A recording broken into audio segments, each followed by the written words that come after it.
did it. We've made it to the end of Hot SciComm Summer 2025, and this is the 26th science communication interview in the whole series. That's a bunch.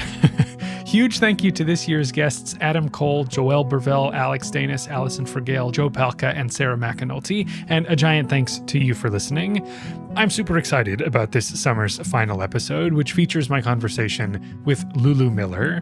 I've been a Lulu Miller fan for a long time. The radio show Invisibilia debuted when I was in graduate school studying social psychology, and the show was about, quote, the intangible forces that shape human behavior. So yeah, I was immediately intrigued. Lulu created that show along with her co-host Alix Spiegel, but I'd also known her voice through her work on Radiolab, which she now co-hosts with Latif Nasser. Check out episode 19 of this show for my chat with Latif. But as if that weren't enough, she's also been producing a family-friendly Radiolab spinoff called Terrestrials. And of course, she hasn't just been doing a lot of work in radio, she's been doing a lot of excellent work in radio. So I was, of course, so happy that she was up for breaking down her process for this podcast. We don't really get into it much in this episode, but a few years ago, she also released a book, which is also really wonderful.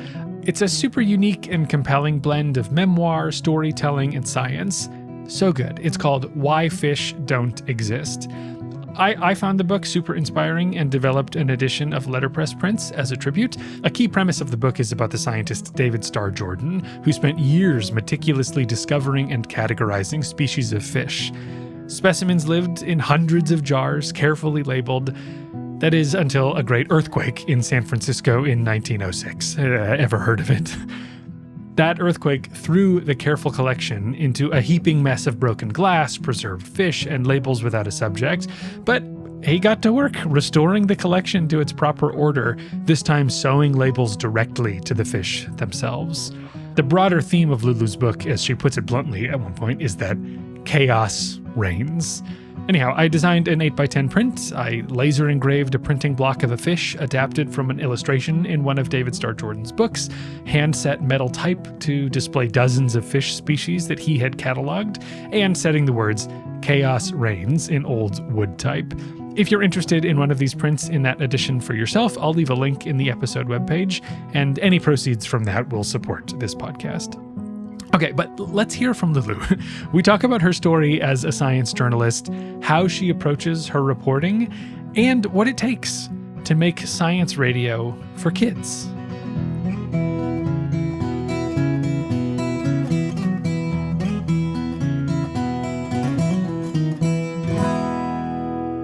I have to say, I'm a little overwhelmed only because, you've done so many very different seeming things to me, and have done them all super well. And I want to know everything about all of them, but I also want to be mindful of your time. So I'm going to try and pick a few corners to stay in. And probably the best place to start is the beginning. And I wonder where all this came from for you. And in particular, if you're thinking about the Lulu of the past, is she surprised at what you're doing now? Or does this seem like this is obviously where everything's headed? No, I am surprised. I'm actually really surprised. I think I always knew I loved story. My dream was to be a novelist. And you will notice I've written no novels. And I think as a kid, I would make up stories and draw little drawings, and it just felt like this delightful escape from the world. And it felt cozy and limitless. It just felt good to go shut the door and imagine. And so my dream, I didn't know if, I didn't think I'd be able to pull it off, but my dream was sort of the novelist life of you go and you say hi to the world, you drink your coffee, and then you go imagine all day long, and then you come back and you engage with the world a little bit. And then, I think, so I was always interested in story, and I wrote a lot growing up, and that was definitely my passion.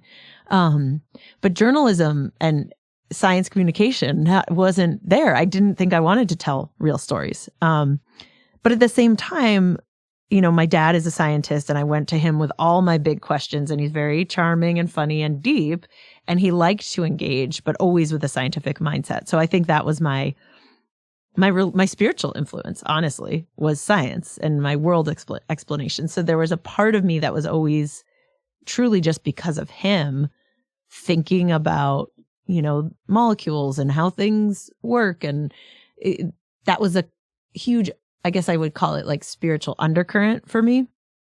And then when I graduated college, I was, working at a wood shop. I had done a lot of sculpture in college, and the radio was on all day long. And it was during that period, it was in 2005 in the fall, that I first heard Radiolab. And it just like shattered the speaker. I mean, here were these adult men asking the kinds of questions you're supposed to stop asking when you're a kid, like after you're a kid, and deep questions about how order emerges. And then the tape wasn't dry. It was like so alive, and there was sound design, and Robert was slightly more reverent, and Jad would like poke the air out of him. There was mischief. And I was just like, oh my gosh, these are like the conversations I had with my dad that I don't really have as much anymore, because we were all supposed to grow up and understand things. And here's this place admitting we don't, but going to scientists for almost spiritual questions sometime, or at least, trying to understand our world, and making science not feel dry or dutiful, but very inviting and very sort of alluring.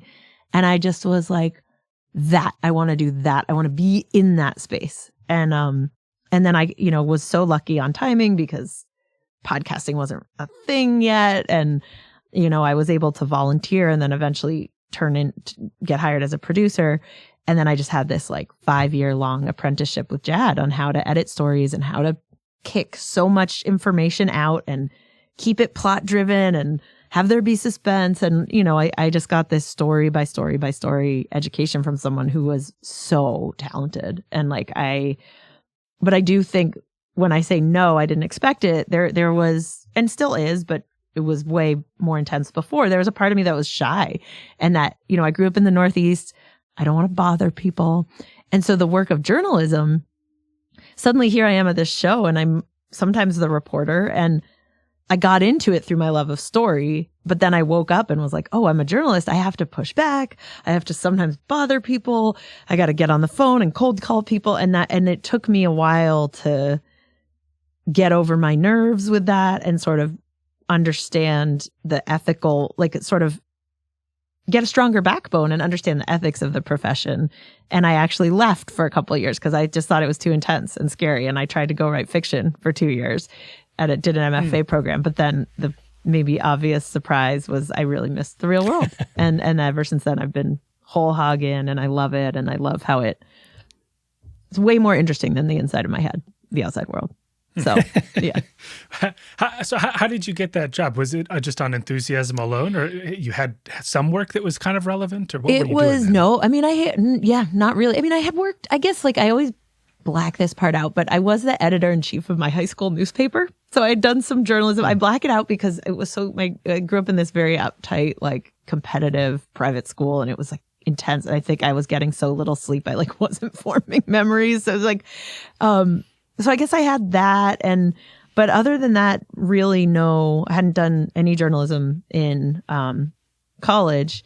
But I wrote to them. I wrote them this basically deranged fan letter, and was like, I see that you have way more people. I think you have more cooks in the kitchen than you need. You don't need another one, but sometimes someone comes by and sprinkles a little cilantro in. Let me be your cilantro. And then they called me cilantro forever. And so I basically volunteered 1 day a week for almost a year, and did all the things like answering emails and going out and, getting man on the street tape and uploading the audio to the FTP satellite thing. And by the time they got money to hire their first producer, I think I got the job over people with way more reporting and production skills, because I knew how to make the ship run. And then once I was in there, again, I learned. Journalism school was literally transcribing interviews that Robert or Jad or other reporters who did pieces for us. Now Greenfield Boyce did one. Greg Warner, she's now a science desk reporter at NPR. All these, Jocelyn Ford, who was the Asia correspondent for NPR. Greg Warner, who does more sort of he then did the rough translation show. I learned from all these people how they interview, and I just listened to their raw, and nothing was more educational than seeing people make different choices than I would conversationally, and then watching them get incredible results. And I just kind of inhaled raw interviews, and sort of learned from all these people how to do the art of interview. So, and these are mostly interviews for they're not a long form fresh No, air no, it interview. would be Like, for these are interviews Radiolab. were That then meant- would be like, we'd cut Right. 5 minutes out of an hour. Yeah. I'm curious. This is jumping the gun, but like, what did you learn to look for? Like, what is the secret to both finding the moments in the tape, but also pulling them out of Yeah, people? I mean, I think finding the moments in the tape is easier. You just feel it's like I always tell young producers: use your body like an antenna. Where are you leaning in? Even if the words aren't as eloquent, but there's something about the pacing or the delivery. The human voice is this instrument that throws out all these emotional grenades and all these clues that we can read. And so it's almost like ignore the words, just notice where you're riveted and you're leaning in. And then where's your mind wandering? That's useful too. So that's kind of find the hot tape. And then I almost backtrack and try to figure out why, and then use like the writing to set that up. And, maybe it's someone admitting a mistake, or maybe it's someone like cowering before a feeling of awe, and then discovery. And those are all, science stories, as you know, are so fun to edit because they are inherently, every single one is like a great detective novel. It's like there's a hunch and it either works or doesn't. And then because it either does, they accomplish a thing, or because it didn't, they made a mistake. Like it's just built in narrative juice is just great. But then for pulling moments out of people, I think one of my favorite things about this is there's so many ways to do it. Like Robert Krulwich he does a lot of like playing games and almost like flirting, but in a friendly, like not in a like sexual way, but just like he's just teasing, and he's getting serious, stodgy old scientists kind of out of their comfort zone. And he is like a trickster, a ball, he's mischievous.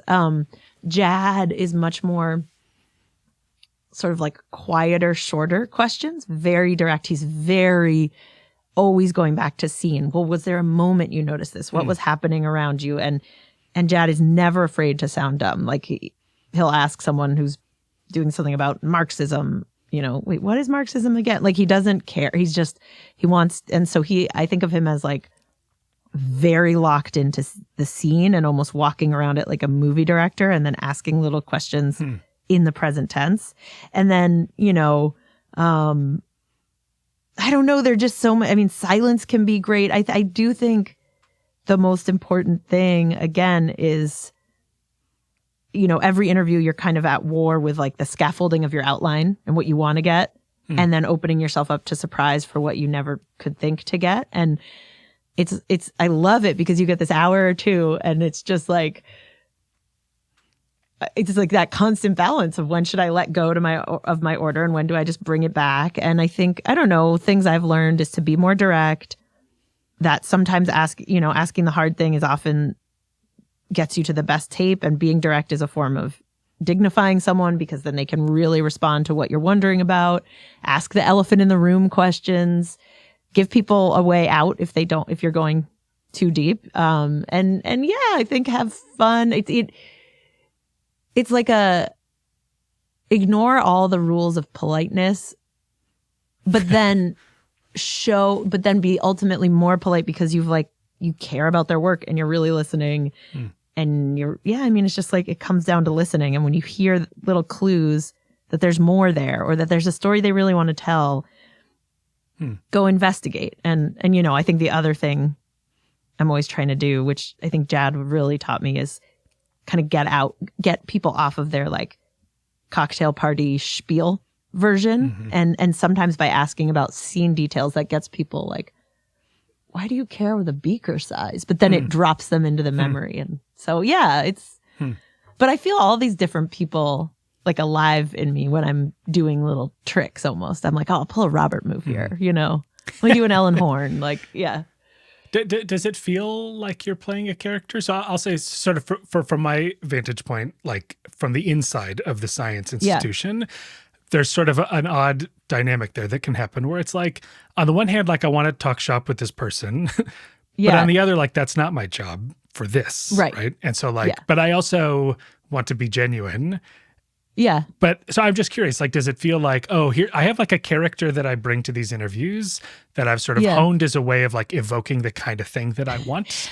I wish I wish I did. No, I am like authentically, every now and then I will have gone deep on a paper and maybe the day before I do know one thing that I'm going to pretend like I don't so that they'll deliver it. Because of course with radio, you need the moments of delivery, or I'll play a little bit. There are times where I'll pretend not to know a thing for sure. But overall, I think because I do report so widely on science, like psychology, we got disability, we got entomology, like we're doing space. I am really an amateur in all these fields. Like I'm interested. I love it.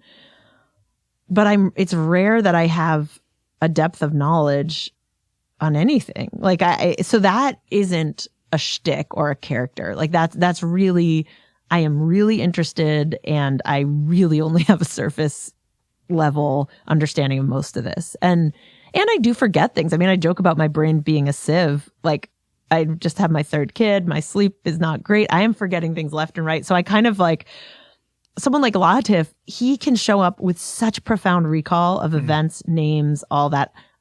I do not have that skill. It goes out real fast, and which ends up being great for this job, because you could just always be asking. Like I would really struggle as a professor because I would look uninformed all the time, and that would not be good because it demands some degree of expertise. And my favorite thing about journalism is you get to be a professional amateur. Mm-hmm.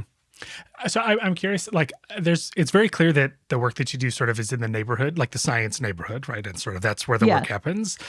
But I wonder if you think of yourself as a science journalist or a science communicator, because like when I look at what you've done, it's a lot of kind of human storytelling that is just sort of playing basketball on the court of science. But like that, but the story itself isn't always like, let me teach you something about science. So I just wonder, like, where do you see sort of the like perspective you bring to this kind of area? I really do see myself as a science journalist. I think that with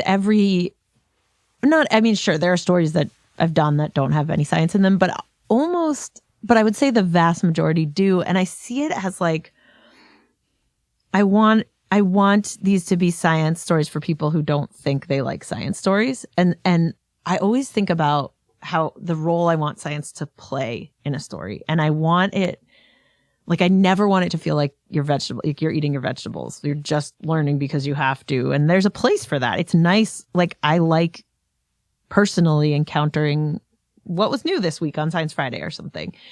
And they have fun. They're not vegetables. But that to me feels more like, what are the new discoveries? Let me be well informed. Whereas for me, I want there to be a moment in the story where you are so glad a scientist exists because somebody in their life encounters a question that for a brief moment feels unanswerable. And then you cut to so-and-so who has spent their whole career trying to answer it. And I want scientists, I almost think of it as like, I want them to enter the story like a wizard. Like you're so grateful. Like you just think you're in this human story about heartbreak or about whatever it is, and then suddenly here's someone who has like studied the exact puzzle they are struggling with, or who can grant them the exact power they wish they had. And then you suddenly appreciate a scientist as like, oh, you are this like weirdo for sitting in the room and studying so meticulously over and over, but I am so grateful you're there. And that maybe you haven't solved it, but you have answers, or you can point us in the next direction, or you can sharpen the question or challenge the question and ask the better question. And so I guess I'm like, I always want to bring the scientist in through a side door or something and have it feel like a moment of hallelujah that they exist and that they are doing this work. And so that's maybe a lot of the time it doesn't start there with the science, but it kind of like I want to bring them onto the stage when the listener most craves them. And sometimes that takes narrative building to get to, if that makes sense. Yeah, that's great. So I listened back to there was an episode of Invisibilia in that first season that I was in grad school. I was getting my PhD in social psychology when that show came out. And so I was like, social science on NPR, like this is incredible. But I found like, I was like looking for, well, tell me the facts about this area of research. And it was a helpful, like, exercise of just being like, well, we can explore those things from the lived experience of people who embody what it is we're talking about. So I went back and listened to it's on categories. I forget what the name of it is, Power of Categories or something, which in hindsight was very funny because like that is so much of the book. And I go like, oh, wait a minute, that seed got planted. I can't shake my interest in categories. Like I never thought I was that interested in it, but there they are again and again and again. Yeah. And I think that's why I share the same fascination and resonated with both for the same reason. But so I was struck by like, if I were assigned the task of doing an hour of radio on the power of categories, a lot of that time would be talking to psychologists and the studies that they do and sort of the history of how we've understood these things. Whereas that was really the minority of this episode, right? Like it totally here's was. A person, here's a study about dogs and cats and kids. But like most of the airtime are human stories that kind of like live alongside that. And so like, that's a very clear choice, like to go one direction or the other. And I just wonder how you grapple with a choice like that.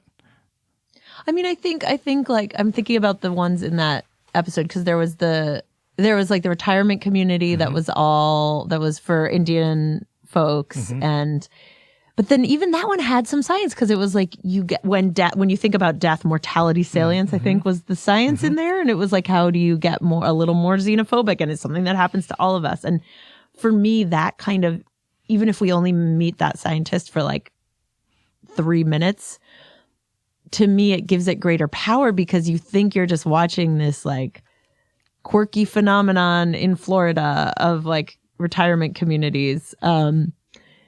And then suddenly you're like, oh, are they being, it like reframes them where it's like, is something primal drawing them to each other? Is something primal? And is it interesting? It's happening toward the end of life. And so I get, but I'm trying to, what was that? Okay, there was that one. There was the dogs and cats. I still think about that with babies, that they can decipher them within a couple of months, right? And then there was the intro with the quarter where you do your tips. But what was the other big? It was a gender sort of fluctuating that's right. sense of gender. I think that's why it's like we're in such a different place with that. I think we aren't going to, like, I think we actually took that off the archives because I was like, you found it. I don't know. It was in a different moment in society. Right. But the real point is it was about this person's experience, right? Yeah, but it's about this person's experience. And less about like the psychology of categories.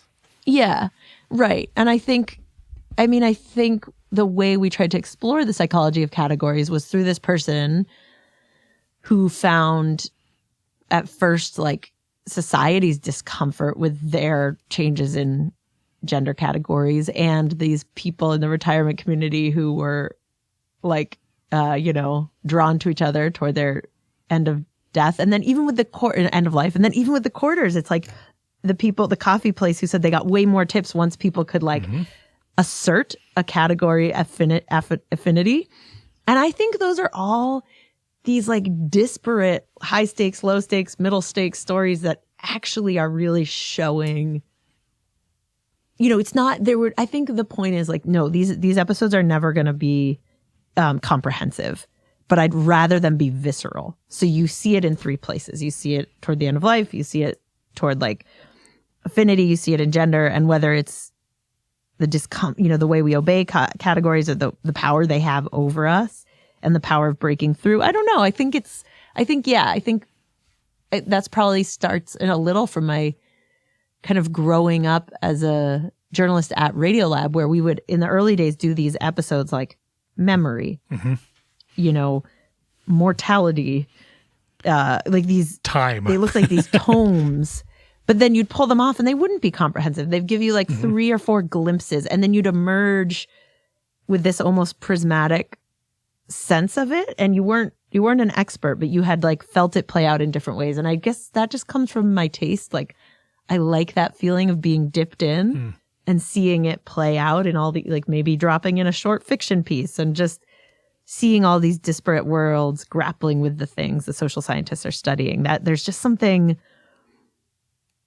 Why do I like that? Because it shows that this science is alive in all these different places, that science is alive in like all these different professions and stories. And so I think I'm more after that than ever getting anywhere near comprehensive. Like that, you can go read a book for that. Even still, that there's something unique and powerful about leading with the story and letting science kind of be that Deus Ex Machina sort of a role. Yeah. Because it's reminding me, I think it was Malcolm Gladwell, I heard some quote where he was like, this book that a psychologist wrote is good, but kind of saying like, when academics write for the public, they'll go, here's a study I did, and here's a story that's kind of related, and here's another study I did. And it like, you know, we are not trained to tell like these kinds of human stories. Right. But clearly that's what helps the medicine go down a little bit, right? Whereas like, there's a way to do it where it's even more than just like a device, right? Like the whole story is the whole story, the science part and the lived experience part.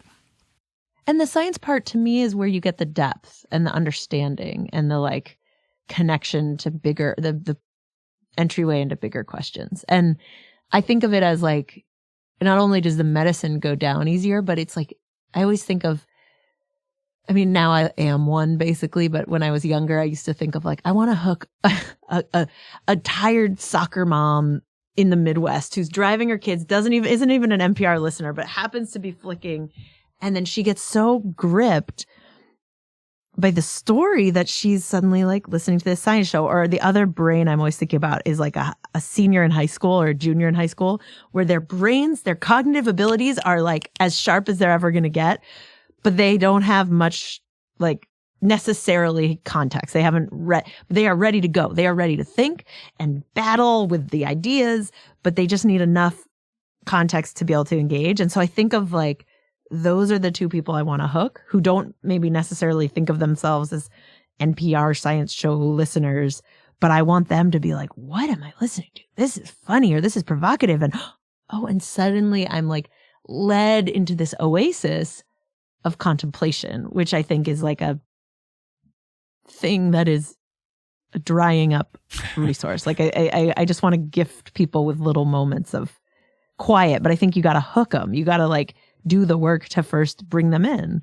and realize that these big scientific questions are actually for them too. And so that's, I see the role of story as like the fishing hook. Mm-hmm. I've been thinking a lot lately about like, what is the goal of science communication? Like, what are we actually trying to do? And this is, I was thinking about this a lot too with Terrestrials, which we'll get to. Yeah. But like, what do we want to get out of it? So I was just at this meeting a few months ago of a bunch of like super talented science communicators. And that's what I kept asking people, like, what are you hoping for? Like when someone reads the story you wrote, like, what's the thing you hope happens? Is it that they've learned about this discovery, like the Science Friday version of things? Is it that people just appreciate that science is capable of answering questions or testing questions? Or like what I'm getting from you is that like sometimes the purpose is just to like get you thinking, right? Like there's this person who's been thinking really hard for a long time about a very specific thing. You could do it too. Like go for it. Like welcome. Take the reins. Yeah. I mean, I don't know how I would have answered that 10 years ago, but I think where I'm at with it right now is just this huge kind of passion and realization that, you know, the more people who are doing science and the more diverse the people are that are doing science, whether that be in age, in ethnicity, in race, in gender, you know, like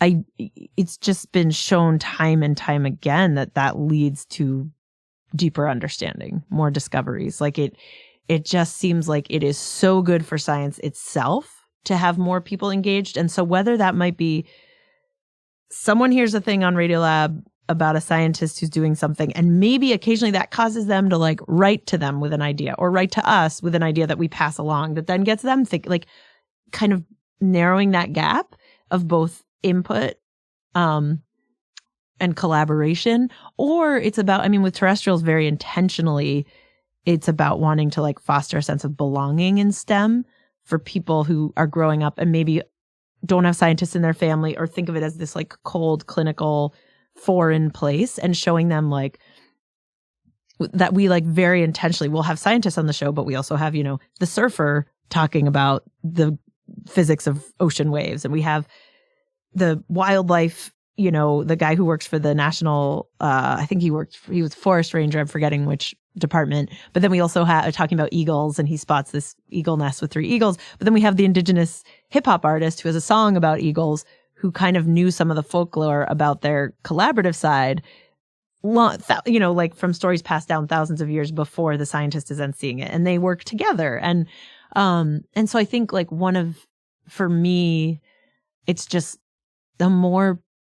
it's both kind of showing kids and everyone that science is alive in everyday professions, but it's also showing them like, this place is warm, you could belong here. And then I think that down the line, if that makes like a few more kids want to go into science who maybe wouldn't have from non-traditional backgrounds in science, like it just, then that makes science better. And then science inevitably, slowly, sometimes messily at first, but I think tends to make society better.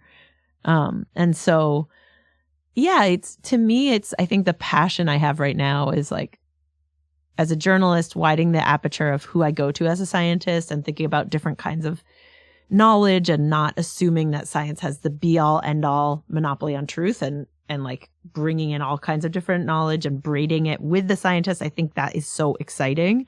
And maybe even fostering conversations between them, like, and then showing young people or everyday people that STEM is alive in their lives and is a world in which they could belong and they could contribute. And I don't know, that's my jam right now. Yeah, I'm all about it. That sounds great. Yeah. I listened to a bunch of Terrestrials over the weekend because, one, because I knew I was going to talk to you, but also because we took a very brief family road trip to Indianapolis with my 4-year-old daughter. Oh, and nice. I was like, okay, maybe. And I know 4's maybe a little young. Correct. Yeah. So yeah. I was like, I'm very curious to see if she locks in, and she's not quite ready yet. I think like if it was a little more deliberate, maybe she'd be into it, but she had other things on her mind in the backseat. But yeah, fair. But at least, my wife and I got to listen to something that was actually interesting that we felt like we could listen to in the car. But good. Where we went was we spent the day at the Indianapolis Children's Museum.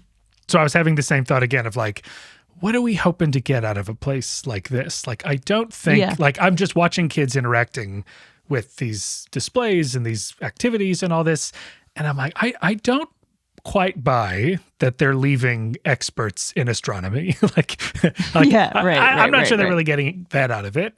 But the thing I was coming to, like being there and listening to Terrestrials and thinking of other sorts of programming oriented to kids, is it's just sort of like normalizing science, making it like one of the fun things a person can do, which totally. Just sort of breaks the mold, right? Like when you're growing up and thinking about science, you're not thinking about like being forced to memorize something, but you're like, oh yeah, there's this weird guy on the radio who talked about birds, and I like saw planets in this museum, and like that was all like, that's as fun as watching some other kind of show.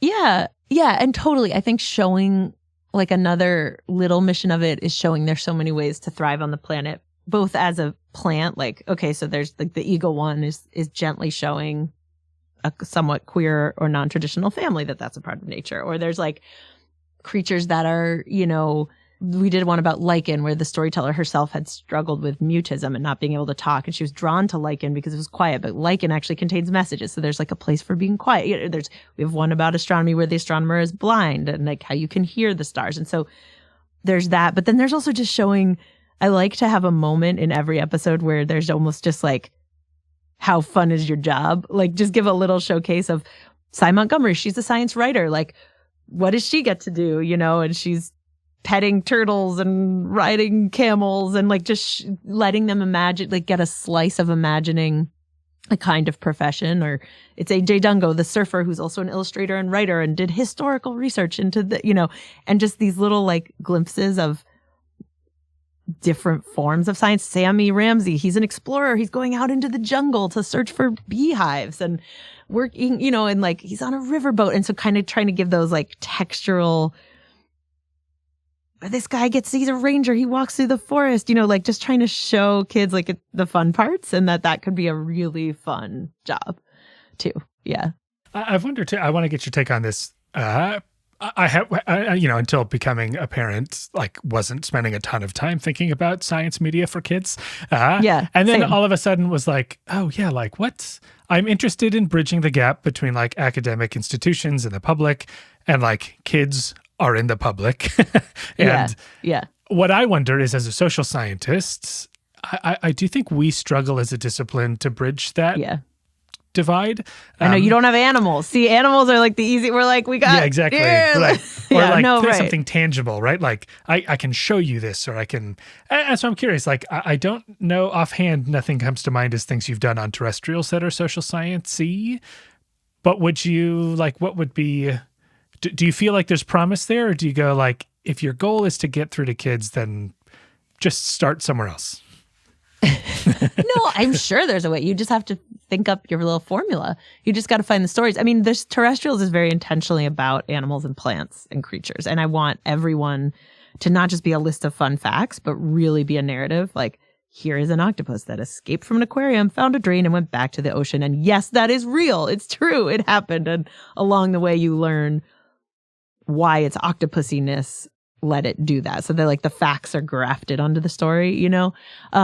But I bet there's an animal.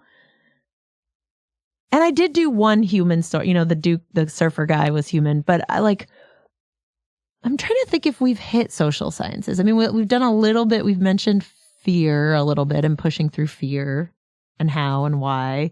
But I would not, like, I bet there could be a story that maybe it's more centered around the storyteller, but where you could sneak some social science in. I don't, I'll have to look back and email you, but I think it would certainly be harder.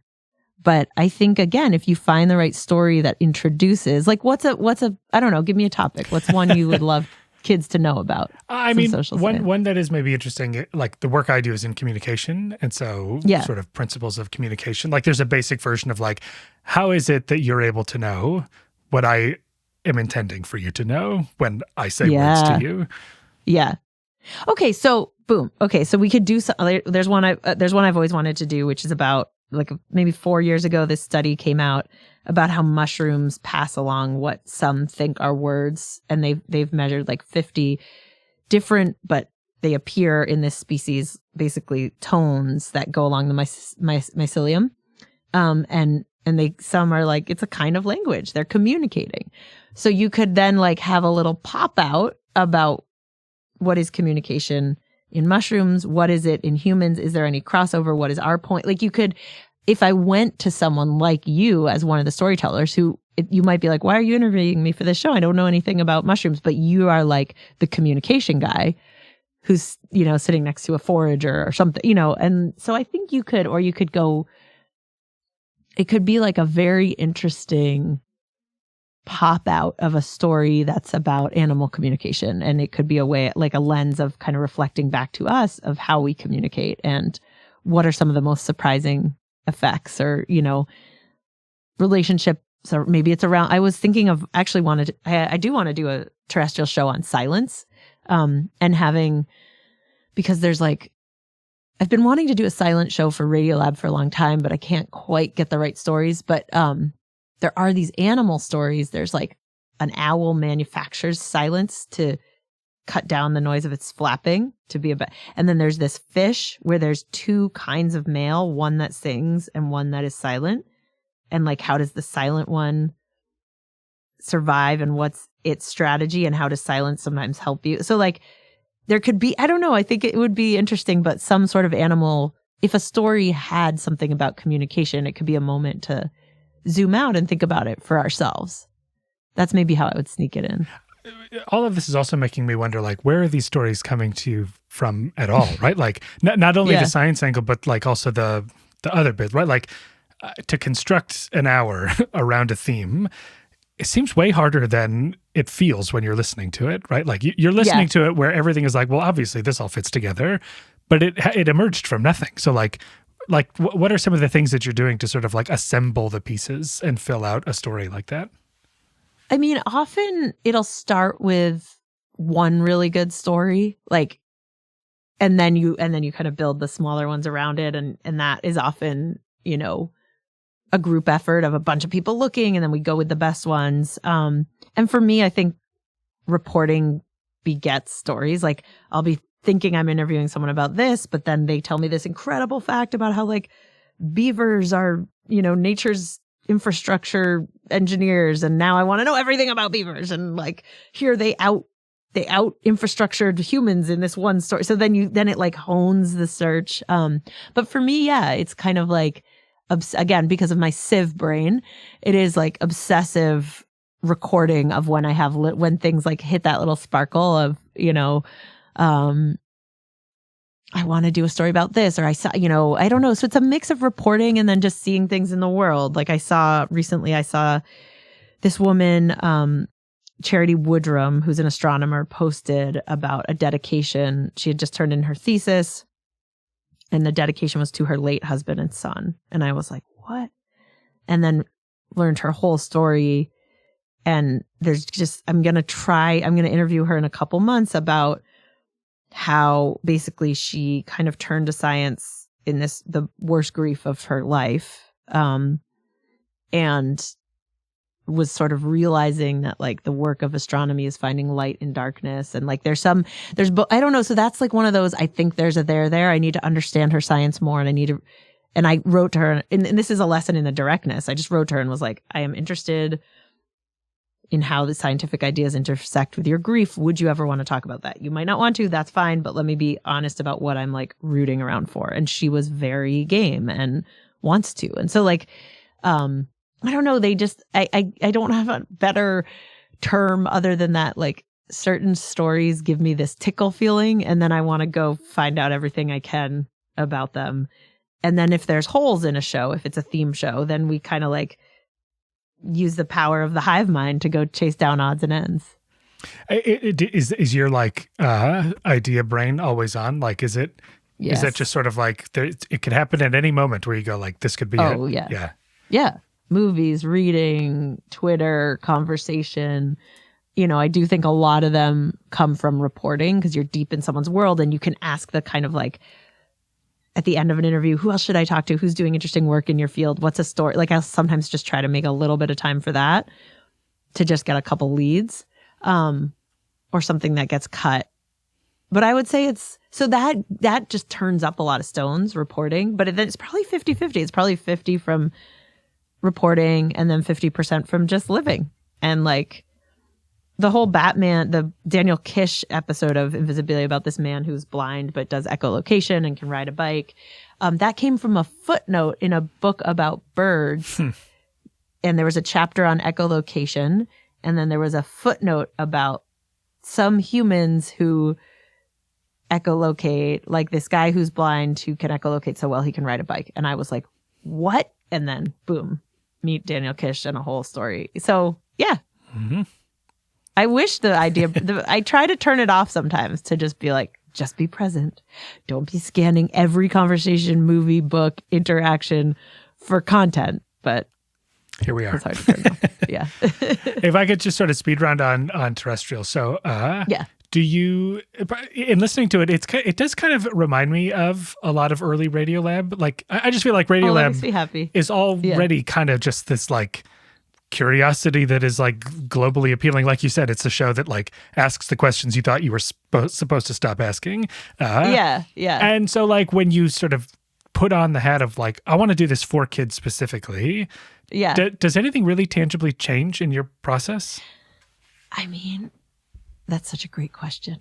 The biggest change was that we have brought songs in, and songs, and like some of them I sing on them, and actually thinking about how to use songs as journalism, like to advance a story, or using that kind of musical logic of like a moment of awe, and you just have to break into song. And they're tonally, like Alan, who writes the songs and is just such a genius, he could do so many genres.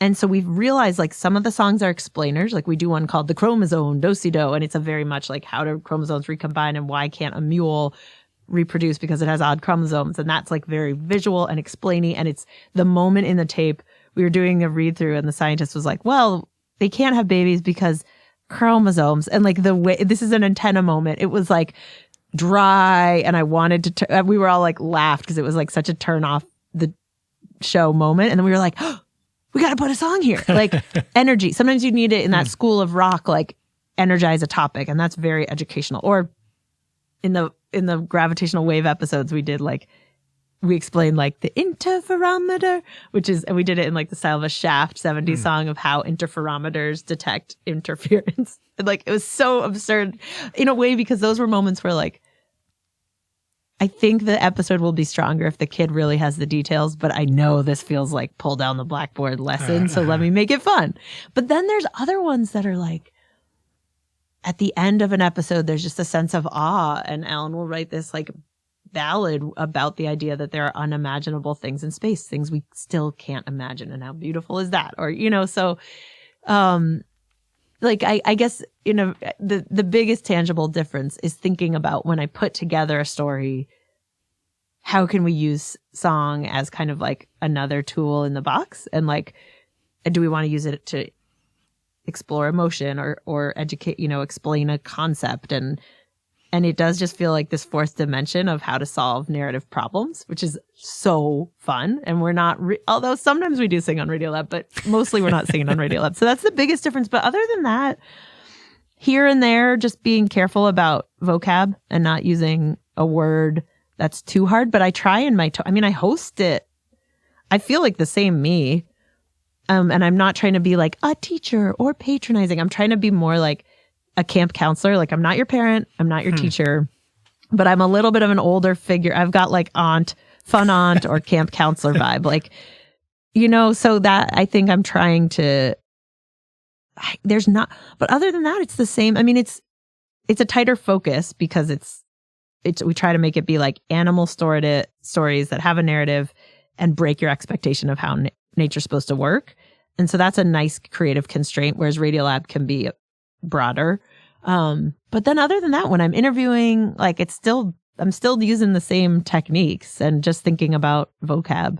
And that makes me happy that it sounds to you like early Radiolab, because that's, I mean, again, that's what made me fall in love with radio. And that's kind of like, I think the other point of it is just to show kids how to find wonder. Like in this episode, you learned a cool thing, but also watch the questions I ask or that these people ask to each other. Who do you go to? Like, again, just showing it's okay to ask a dumb question, and it's important to go to people outside of the box. And like, often wonder comes through just taking a leap and asking a question. So that I think is, but anyway, that was a very long answer. You said rapid fire. No, that's good. Do you focus group episodes with kids? We do. Okay. Yes. We have a little kind of ragtag group of various kids, and we'll try to get at least anywhere from like 3 to 5 kids to listen to each episode and give us feedback. What kind of feedback do you get? Like, what has been like an example of helpful feedback? Literally, what's a radio? One was what's a radio, because there was like a piece about how she heard something on the radio, and they were like, so we were like on this old device called, you know, this part's boring, or why is the title this? It doesn't make sense. It doesn't make me want to listen. I mean, they have got great, I think we use them, like they've been very helpful at pointing out where they get bored, and they are ruthless. I love it. They do not mince words. Like where they're bored, where something doesn't make sense. Maybe we're trying to be too clever. Words they don't understand, things they really do like if something was maybe we were on the fence about, but the kids all loved it, then it's like, keep that in, you know? And learning, like, people love the Badgers section, which is at the end, where it's just rapid fire questions. And I think even just making sure we bring in, always doing that, and having maybe even more moments in the show where that happens. I think we're trying to make them, we kind of expanded, but now we're trying to make them shorter. Like they were getting to be about half an hour, and I think 20 minutes is probably better. Honestly, probably even shorter is better, but we might just be happy with 20 minutes. So yeah, they're totally helpful. What is there you mentioned sort of a person that you're thinking of when you make Radiolab stories. Is there a person you're thinking of when you make a terrestrial story? You know, I have less of like a character. I mean, I think we sort of designed it to be, I think I'm mostly trying to charm precisely the kid that probably won't listen, but it's like the 12 or 13-year-old who thinks they've outgrown it. Like I originally thought of this as a family car show, like the kind of thing you could all listen to where, okay, the 4-year-old might not be into it, but they're not going to be like, you're not going to hear something inappropriate. And they might giggle at one of the musical moments, you know? And then the parents, the hope is that like, it won't be so kiddie that they want to like shovel their eye out, you know? Like it kind of like a Pixar. I don't think we've hit this, but the dream is like a Pixar movie where there's something in there for the parents too, but it's enjoyable for the kid. And so I guess I'm thinking about, like the kid who maybe thinks they're done with kiddie stuff, but appealing to them and being like, look, we're not being patronizing. We're giving you some funny, mischievous things. There might be stuff in here, because it's right at that moment, I think, where you're losing wonder, you're losing a belief in wonder, that I want to reach down and be like, it's still here. The planet is still strange. And here's how maybe you could go find it on your own. Like, it's at that moment of like de-animation that I want to gift kids this show. And I don't know if it speaks to them, but that's what I'm trying. That's great. I mean, that is what it sounds like to me, right? Like I have a different view on it, but I'm excited that it's out there in the world, and still there will be more of, it sounds like. Yeah, we definitely are. We have another season coming out in April, and then we are good for a 4th season. And then we'll see where we are. You know, we're basically entirely grant funded, so we'll see what happens. But yeah. Well, great. Well, I appreciate, this has been super fun, and I appreciate you taking the time, and looking forward to new stuff on the way. Yay! Thanks so much.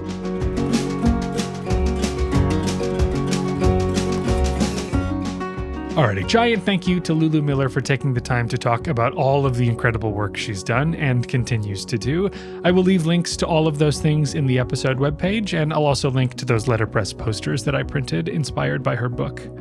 For the last time this summer, I will tell you that this series on science communication is a special presentation of my podcast, Opinion Science, a show about the science of our opinions, where they come from, and how we talk about them. You can subscribe to that show wherever podcasts live, and check out opinionsciencepodcast.com for more. Episodes of that show will be back in September, so thank you for waiting. Of course, whoever you are, I hope you've enjoyed this show on science communication, and I'm hoping this summer series will reach folks with a keen interest in doing science communication themselves. So please tell people about it. Post online, email a friend, play this episode really loudly on a train to get people curious. It's essential that we help foster good vibes around science in the world, especially these days, and I hope you can think about ways that you can do that yourself. Okie doke. Thank you so much for listening. That's all for SciComm Summer 2025, and I'll see you back in a few weeks when the main show, Opinion Science, returns. Bye-bye.